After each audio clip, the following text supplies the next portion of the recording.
P Q R S एक triangle है और ए बी सी डी एक मिड पॉइंट है जो कि पी क्यू क्यू आर और आर एस और पी एस साइड पर रिस्पेक्टिवली है। If the area of triangle P Q R 48 centimetre square then what is the area of triangle A B C D. तो भाई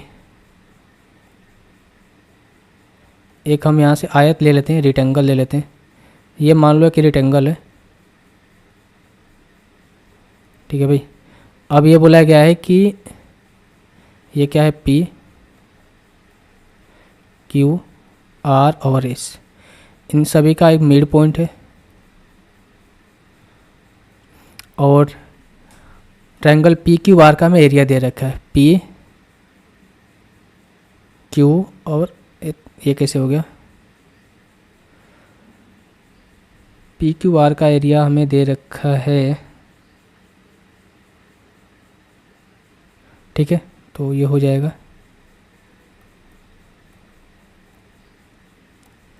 अगर मैं यहाँ से एक लाइन ड्रॉ करूँ इस तरीके से, अब हमें पी क्यू आर का एरिया दिखेगा, पी क्यू आर यानी कि इसका एरिया हमें दे रखा है कितना 48।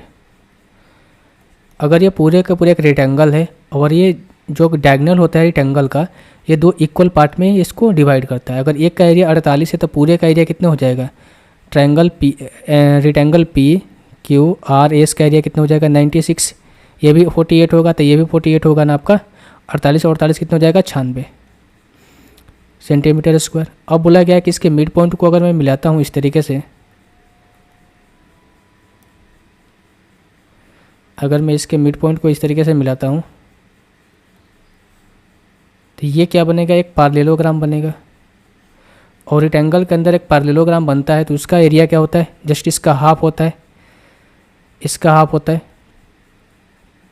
ठीक है। तो हम कह सकते हैं कि भाई ए बी सी डी का एरिया कितना होगा, ए बी सी और D, A B C D का एरिया कितना होगा 48 सेंटीमीटर, ठीक है, 48 सेंटीमीटर स्क्वायर। अब क्या बोला गया भाई, हमें एरिया किसका बताना है, बी सी डी का, बी सी डी का, यानी कि इस वाले पॉइंट का हमें एरिया बताना है, वैल्यू का, इसका हमें एरिया बताना है।